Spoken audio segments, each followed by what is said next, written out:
हाय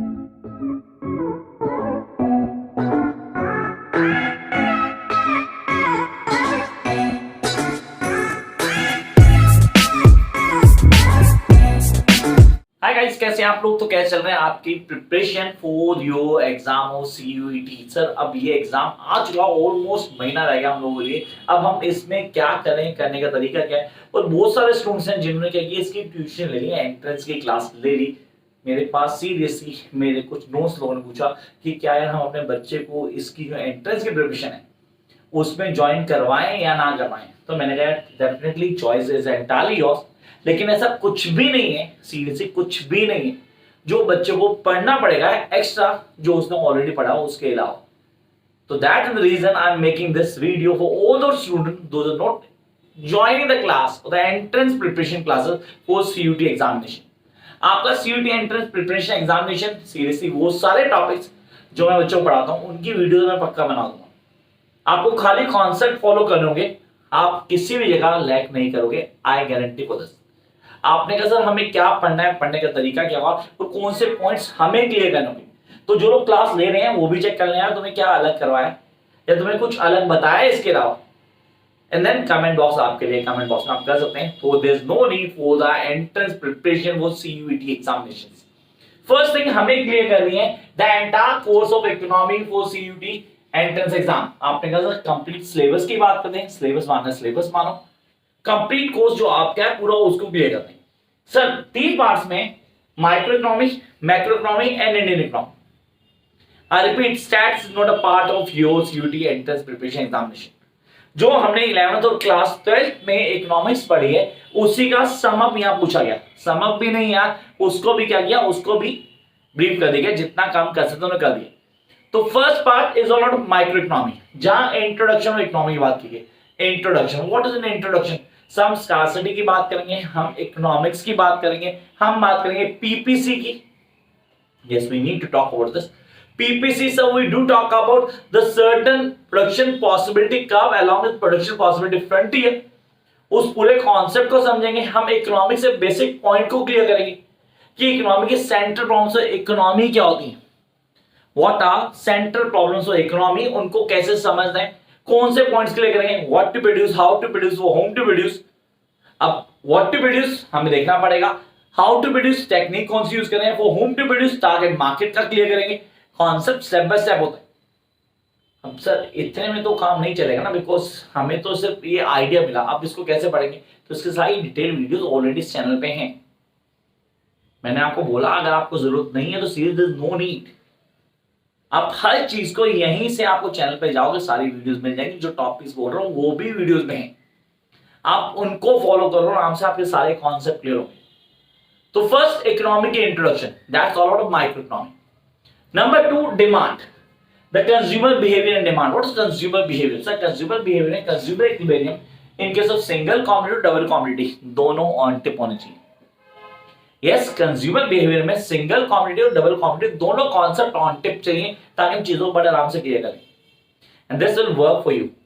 ये काम भी करेगा। फिर आगे डिमांड पे, डिमांड में टाइप्स ऑफ डिमांड, सीधे डिराइव डिमांड की बात करो। डिमांड में क्या है, डिमांड में मैं increase in demand, decrease in demand. Sir demand में मैं extension in demand, contraction in demand, factors affecting demand, demand curve, changes, सारे के सारे मुझे ऑन टिप होने चाहिए। पूरा डिटेल में जो हमने पढ़ा 11th में माइक्रो इकोनॉमिक्स के अंदर डिमांड को लेके, वो पूरा का पूरा डिमांड का टॉपिक यहाँ है। We don't have supply, we don't have production, we don't have cost here in this. देखो काफी कोर्स को काट दिया गया तो आपके लिए बहुत इजी कर देगी, चीजों को बड़ा आराम से समझ जाते हो। तो ये तो गया सिर्फ first part, that is micro economy, जिसमें इंट्रो आई, कंज्यूमर बिहेवियर आया और डिमांड आई। आई होप यहां तक तुम पूरा क्लियर कर गए। हाँ ये हमने पढ़ाया, पूरा कुछ अलग नहीं है बल्कि कम कर दिया ना। फॉर्म्स ऑफ मार्केट आया ना, प्रोड्यूसर बिहेवियर आया। चलो जंप करते हैं नेक्स्ट पॉइंट के ऊपर, दैट इज मैक्रो इकोनॉमी। सबसे पहले नेशनल इनकम आती है। नेशनल इनकम में मेरे पास हर वो चीज जो बेसिक्स है, डिटरमिनेंट्स सीरीज मुझे पता होनी चाहिए। नेशनल इनकम क्या है, circular flow I need to know, NNP, GNP, GDP. Now अब मेरे पास सारे कॉन्सेप्ट। अब मैंने कहा compensation employ, operating surplus, mixed income, self employed, ठीक है, उसके क्या चेंजेस, ट्रांसफर इनकम क्या है, उसके कॉन्सेप्ट क्या है, personal income, private income, personal disposable income, ये आपने नहीं पढ़ा था तो यहाँ भी नहीं है। टेंशन मतलब जो आपने नहीं पढ़ा वो नहीं दिया गया, आपसे सिर्फ वही पूछा जाएगा जो आपने पढ़ा 11th और 12th में। तो आपने कहा नेशनल इनकम में yes we do have the complete part of national income that we studied in class 12। अभी भी एग्जाम दिए तो आई होप सबको ऑन टिप है, सबको किस तरह की कोई दिक्कत नहीं है। Jump to next one, determination of income and employment. Income और एम्प्लॉयमेंट डिटर्मिनेशन की बात कर रहे हैं and why this is really important, क्यों हमें समझना चाहिए, क्या कॉन्सेप्ट है, हम चीजों को कैसे इजीली क्लियर करेंगे। इनकम एंड एम्प्लॉयमेंट का क्वेश्चन 100% आता है सर, 100% आता है 12th में, इसमें भी कंफर्म आएगा। इनकम एम्प्लॉयमेंट क्या है, उसका बेसिक पॉइंट क्या है, MPC MPS, marginal propensity to consume, marginal propensity to save. APC APS, average propensity to consume, average propensity to save. वो कॉन्सेप्ट यहां दिमाग में रखना क्योंकि यहां क्वेश्चन पूछा जाएगा। एम्प्लॉयमेंट में टाइप्स ऑफ एम्प्लॉयमेंट सर, अब टाइप्स ऑफ एम्प्लॉयमेंट का टाइप्स ऑफ अनएम्प्लॉयमेंट, अनएम्प्लॉयमेंट के टाइप्स ऑफ अनएम्प्लॉयमेंट, उसको पूरा क्लियर करना है। We guys need to clear inflation deflation concept, वो यहां पूछा जाएगा। तो हमने कहा ये तो सारी चीजें हैं हमारे दिमाग में रहनी चाहिए। हाउ इट ऑल वर्क, किन कॉन्सेप्ट को फॉलो करना है, कौन कौन सी चीजें आपको ऑन टिप होनी चाहिए, वो यहां दिया गया। So this is national income, then determination of income and employment. And I do repeat, video को थॉरली देखने के बाद ना एक बार चेक जरूर करना, क्या तुम्हें जो भी जहां से भी एंट्रेंस की प्रिपरेशन कर रहे हो या जो कर रहे हैं, जो नहीं कर रहे हो तो बस आज से लग जाओ, मैं तुम्हें सारी वीडियोस दे दूंगा, उसको रूल आउट करना, कॉन्सेप्ट क्लियर करना, आपकी हर चीज ऑन टिप हो जाएगी। फिर जो कर रहे हैं वो चेक कर देना कि यार क्या किया तुम लोगों ने और क्या करना था एक्चुअली और क्या पढ़ाया जा रहा है। कुछ अलग नहीं है, सिर्फ वही है जो 11th और 12th में इकोनॉमिक्स मैंने पढ़ा है। Come next one, money and banking. So what we need to study in money and banking. Money and banking, money क्या है? Money types of money. Paper money concept पूरा क्लियर करना, उसको समझाना कि एक्चुअली मनी क्या है, उसके कॉन्सेप्ट क्या होते हैं। बैंकिंग, बैंकिंग का function, commercial bank, central bank, function commercial bank, bank function central bank, how it rules, उसका कॉन्सेप्ट क्या है, सीआरआर रेशियो क्या होती है, एसआर क्या है, उसके पॉइंट क्या है, बैंक रेट क्या है, ये सारे टॉपिक्स आपको ऑन टिप होने चाहिए क्योंकि ये रैपिडली पूछे जाते हैं। जब कोई भी चीज रैपिडली पूछी जाती है तो हमें चीजें ऑन टिप पहुंची, ये जरूरी है। This is really important, we need to do each and everything from the beginning till the last and we need to understand कि ये सारे टॉपिक्स हमें ऑन टिप चाहिए। So this is money and banking. Then the government budget. Government budget sir seriously, deficit budget, surplus budget, balance budget. Government budget है क्या, government transactions क्या होती हैं, how to follow this, how it going to help us, हम उसको कैसे समझेंगे, हमारे लिए कितना बेनिफिशियल हो, गवर्नमेंट बजट को एक्चुअली कैसे डील आउट करना है और कौन सी चीजें हमारे फेवर में बातें करेंगे, वो सारी चीजें आपको ऑन टिप चाहिए।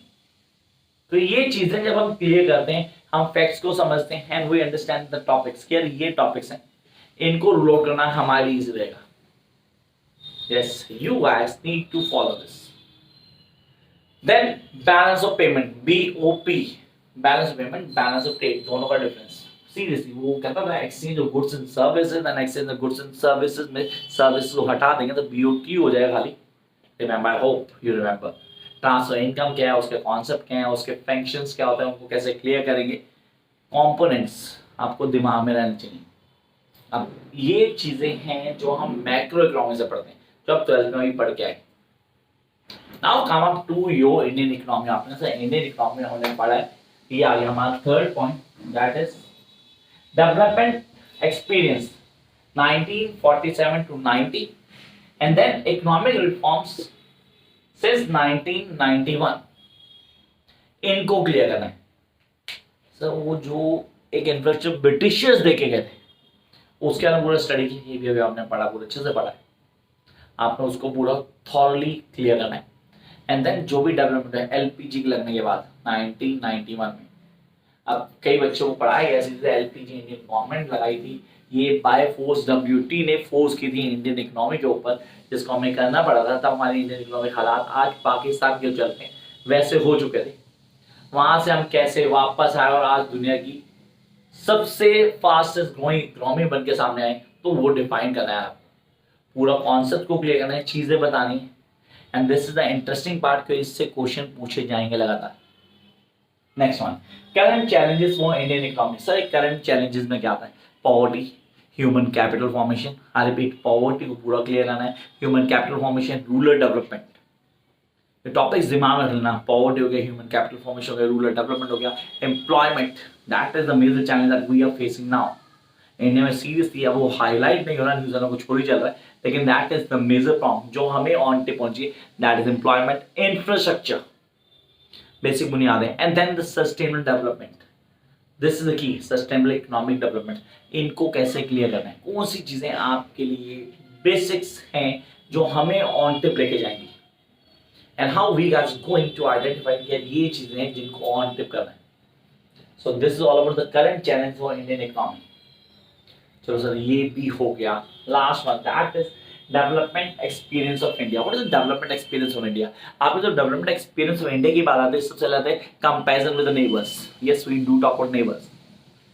चाइना से कंपेयर कर लो, पाकिस्तान से मत करना, चाइना से बहुत पीछे हैं अभी, उनसे काफी आगे है हर चीज में। डेवलपमेंट की बात की जाए तो, टेक्नोलॉजी की बात की जाए तब भी। I am not praising the enemy country but I am really telling the truth and we can not deny the truth. Comparison करना है तो अपने से ऊपर वाले से करना चाहिए, नीचे वाले से नहीं करना चाहिए। पाकिस्तान बांग्लादेश कहीं स्टैंड ही नहीं करते, तो उनसे कंपैरिजन करने का कोई फायदा नहीं। कंपैरिजन करो उस आदमी से जिससे आगे बढ़ने की हमें पूरी कोशिश करनी पड़ेगी, and will go and develop. तो that is the first point, development experience of India, neighbouring countries, Indian Pakistan, Indian China, and issues, series issues को क्लियर करना है, such economic growth, population, sector development क्या चल रहे हैं, उसके पॉइंट क्या है, एंड ह्यूमन डेवलपमेंट इंडिकेटर्स क्या है। ये सारे टॉपिक्स हमने करने हैं यहाँ पे। So this is your entire course of economy CUT exam. I hope आप इसको फॉलो करो। अब अगर आप चाहते हैं कि सीरीज सर एक पूरी सीरीज तैयार की जाए पूरी इकोनॉमिक्स की, one by one, comment box में आना, डेफिनेट कमेंट्स होंगे तो मैं पूरी सीरीज तैयार करके दूंगा आप लोगों को, just for you. Catch you very soon with a new video.